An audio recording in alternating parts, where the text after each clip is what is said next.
The progressive revolution doesn't stop when the live show ends. Join the home of progressives and become a TYT member today. Click the link below. The Trump administration is proposing a new law that would essentially force the major drug companies to include prices for the drugs that they're advertising in their advertisements. Now, I'm sure all of you have come across a television spot or two featuring a pharmaceutical company pushing whatever drug they're trying to get you to buy, and they're telling you to go ask your doctor about it. Well, the Trump administration is essentially saying, okay, those ads are fine, but you need to let consumers know exactly how much these drugs cost. Now, under this proposed rule, a company would have to put in writing the price for a typical course of treatment for drugs such as antibiotics, or the 30-day cost of drugs taken for chronic conditions such as high blood pressure or diabetes.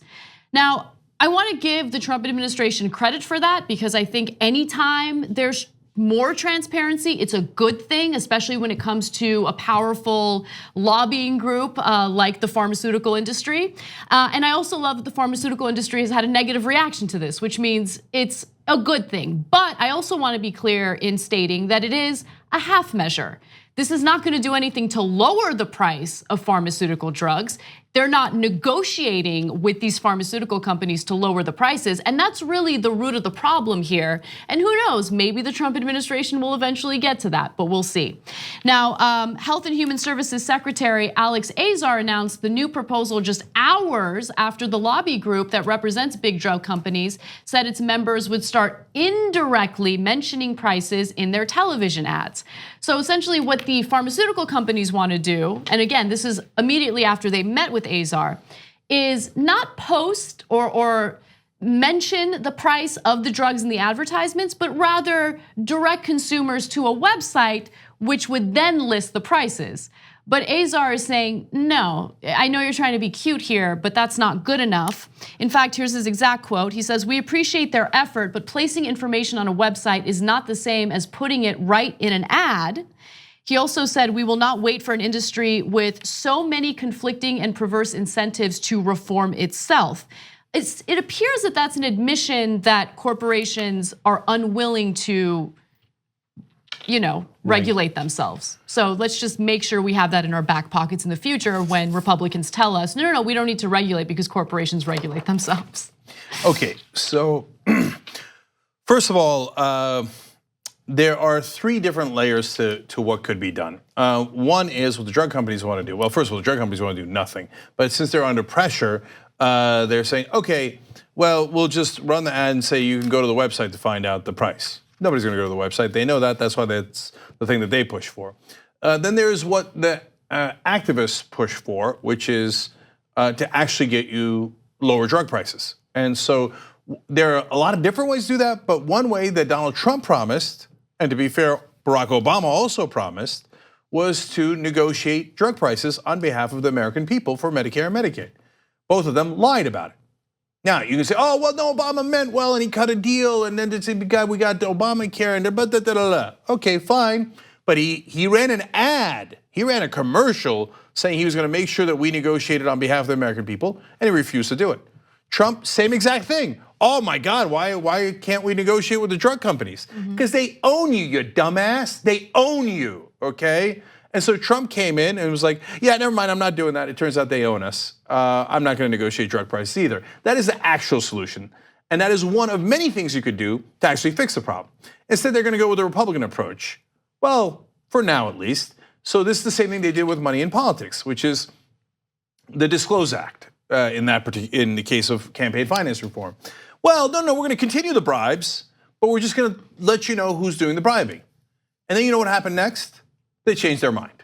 Mitch McConnell was like, why were we doing that? I don't want him to know who's bribing me.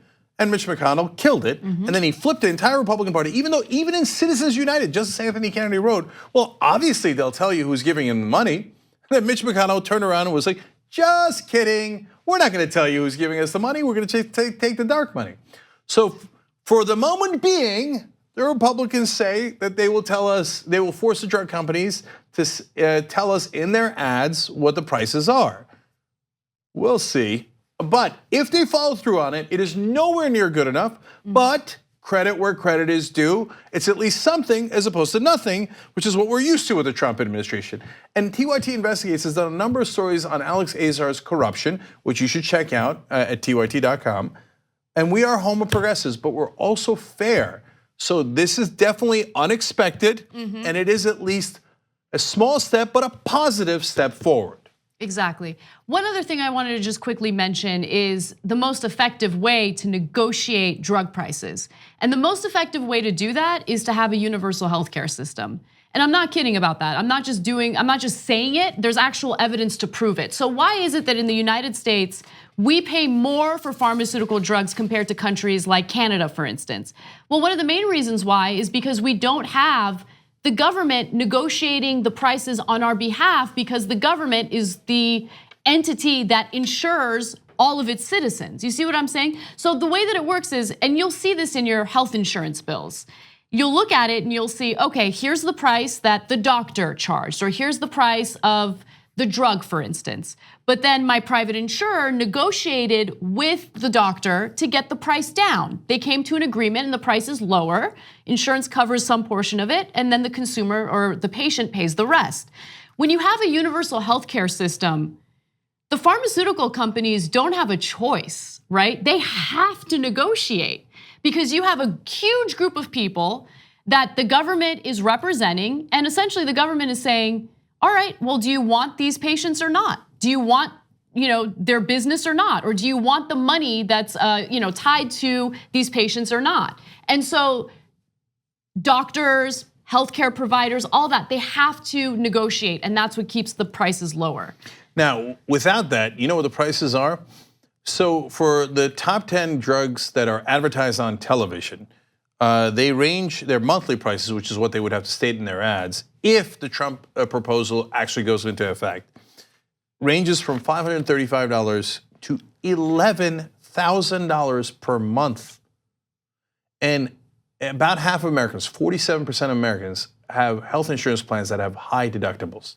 So you have to pay until your deductible is done, and then a lot of you then have to pay a certain portion of that $11,000 on top anyway. Yep. So they're gonna bankrupt you.